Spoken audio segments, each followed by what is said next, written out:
বিএনপির প্রতিজ্ঞা দেশের মানুষের কাছে, আসুন আমাকে ভোট দিতে হবে এমন কোনো কথা নেই। আপনার ভোট আপনিই দিবেন, যাকে ইচ্ছা আপনিই দিবেন। দীর্ঘ 18 বছর পর দেশের মাটিতে পা রাখতে যাচ্ছেন বিএনপির ভারপ্রাপ্ত চেয়ারম্যান তারেক রহমান। আগামী বৃহস্পতিবার রাজনীতির এই প্রাণভোমরার রাজকীয় আগমন হবে। বাংলাদেশের রাজনীতিতে আসবে নবজোয়ার। আমার হাতকে আপনি শক্তিশালী করুন, আমাকে সহযোগিতা করুন, যাতে আমি আপনার ভোটের অধিকার প্রতিষ্ঠা করতে পারি। অ্যান্টি স্লিপার টেকনোলজি ও সফট টেক্সচার টাইল, নরম ঘাসের স্পর্শ, সাপোর্ট গ্রাস ম্যাট, নান্দনিকতার ছোঁয়া। দীর্ঘদিন ধরে লন্ডনে অবস্থান করলেও বিএনপির নীতি নির্ধারণী পর্যায়ে সুদূর প্রসারী ভূমিকা রাখছেন তারেক রহমান। সম্প্রতি সময়ে সামাজিক যোগাযোগ মাধ্যমে দলের বিভিন্ন কর্মসূচিতে তার দিক নির্দেশনামূলক বক্তব্য এবং নতুন বাংলাদেশ গড়ার প্রতিশ্রুতি নতুন প্রজন্মকে আকৃষ্ট করেছে। জনগণই সকল ক্ষমতার উৎস। পাশাপাশি তার নিয়মিত অংশগ্রহণ তৃণমূল থেকে কেন্দ্রীয় পর্যায়ে দলের সব নেতাকর্মীদের মধ্যে প্রাণ সঞ্চার করেছে। বিশেষ করে ডিজিটাল প্ল্যাটফর্মে তার সরব উপস্থিতি নেতাকর্মীদের মনে নতুন প্রত্যাশা জন্ম দিয়েছে।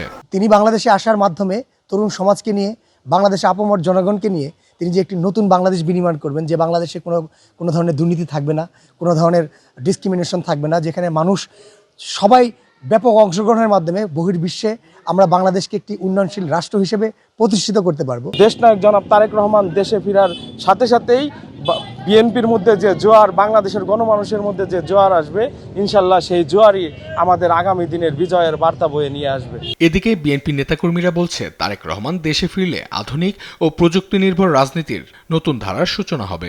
আগামী দিনে সকলকে নিয়ে একটি সুন্দর সার্বভৌমত্ব, স্বাধীনতা সার্বভৌমত্ব রক্ষার্থে আমরা একটি নতুন বাংলাদেশ আগামী দিন আমরা উপহার দেব। দেশের গতানুগতিক ধারাবাহিকতা উন্নত হবে এবং দেশকে তিনি গতিশীলভাবে উন্নয়নশীল হিসাবে গড়ে তুলবেন। তার এই প্রত্যাবর্তনকে স্বাগত জানিয়েছে প্রবাসে থাকা নেতাকর্মীরাও। উনার নির্দেশ তো পালন করতেই হবে। সেই দায়িত্ববোধ থেকে আমরা হিথ্রো এয়ারপোর্টে না যেয়ে আমি উনার আসার আগে চলে আসছি, ঢাকাতেই চলে আসছি, যাতে কর্মসূচি পালন করব, দলকে অনুসরণ করব এবং নেতার আদেশ মেনে চলব।